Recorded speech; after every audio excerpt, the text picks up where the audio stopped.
Hey team, in this video I'm going to share with you about my very favorite Bible storybook for children. And it's a good book for adults too.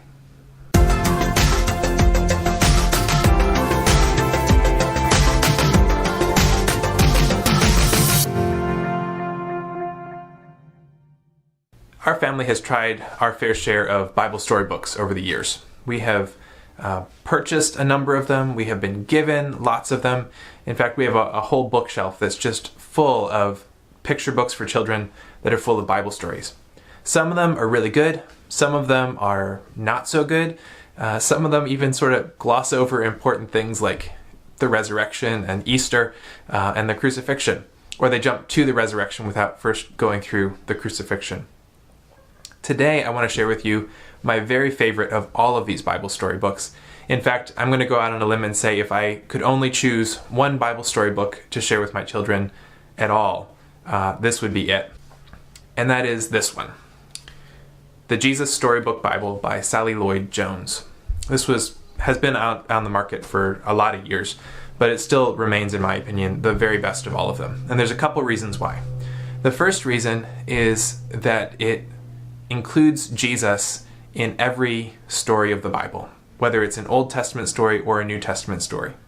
Now you might scratch your head and say, wait a second, Jesus wasn't in the Old Testament. Jesus, by definition, comes from the New Testament, but the whole of the Old Testament really points the way to Jesus. And the subtitle of this book, the Jesus Storybook Bible, is Every Story Whispers His Name.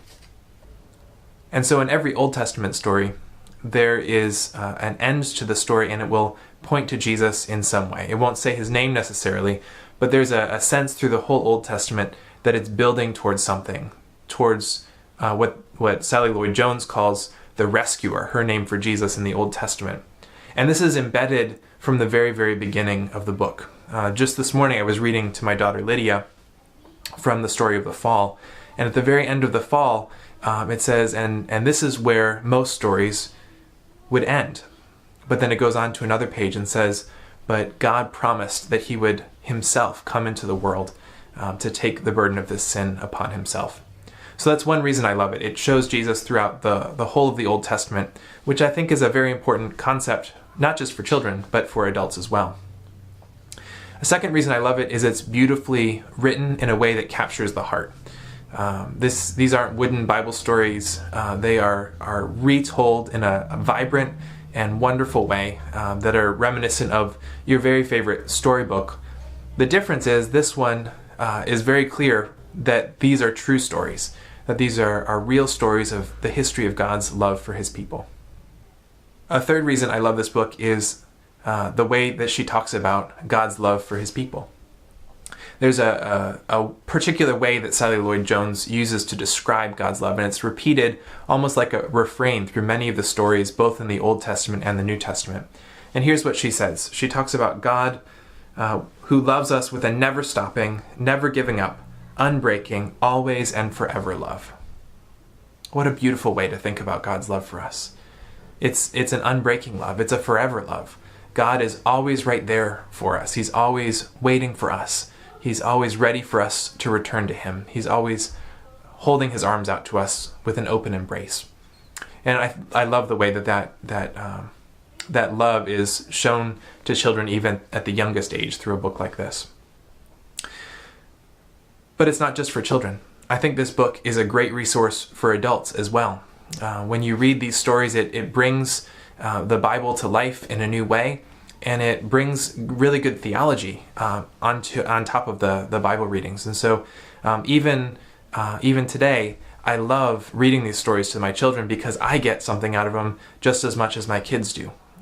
Every time I read the story of the fall and a number of other stories, it truly brings me to tears. This morning when I was reading to Lydia, as I said before, the tears were welling up in my eyes, and I had to stop a couple times because it's just so beautiful the way Sally Lloyd-Jones describes these things. Another reason I like this book is the illustrations. And on this one, I'm going to have to pause for a second and say I didn't always like the illustrations. When I first started reading this book, I liked it despite the illustrations, but they've really grown on me over time. The illustrator of this book is named Jago, Jago, or Jago. I'm not sure how to pronounce this illustrator's name, but the pictures really draw you in, and over time they've really grown on me. And so I now see the illustrations, which plenty of other people love and have talked about for years. They've really grown on me as well, and I've come to love them. I love this book so much that I actually use this as the curriculum for preschool chapel at the preschool that's at our church. As the pastor of the church, I have the opportunity to do a preschool program, chapel program for the kids every Wednesday, and I speak to 3 and 4-year-olds. We sing some songs together, and we always read a story out of the Jesus Storybook Bible. And so because it's a new group of kids every year, I always start at the very beginning with God creating everything and moving through the fall. And we spend the whole of the fall season looking at stories from the Old Testament. And then right around the time of Advent, I start sharing with them some of the prophecies that point to Jesus, so that when we are just the week before Christmas, I share with them the Christmas story and make sure that they really understand what the season of Christmas is all about. And then in the spring, we move into stories from the New Testament, and I share with them stories of Jesus' miracles and stories of Jesus' teaching. Just this past week, I was sharing with them the beautiful way that Sally Lloyd-Jones reinterprets the Lord's Prayer and gives new words to a prayer that we're all so familiar with, to help us understand really what Jesus was trying to say through this prayer, about how prayer is not about how many words we use or how fancy those words are. It's really just about sharing our heart to God about the things that concern us, the things that are burdening us, and also the way we love Him and the way we desire to see His kingdom here on earth. So I'd love to know in the comments, have you used this book before? Do you love this one? What are some of your favorite family discipleship resources? I'd love to hear about those things. If you're interested in getting a copy of this book for yourself, I'm going to share a link in the description. It is an affiliate link for Amazon, so we will make a small commission if you click on that link, but it doesn't cost you anything extra. And I definitely heartily commend this to you. This isn't a sponsored video or anything, but if you've never checked this book out before, I highly recommend it, and I would love for you to share it either with your kids or with yourself. If you like this video, please give it a thumbs up. And if you haven't subscribed to our channel already, please hit that subscribe button so you never miss another video from Team Klukas. God bless you all. We'll see you soon.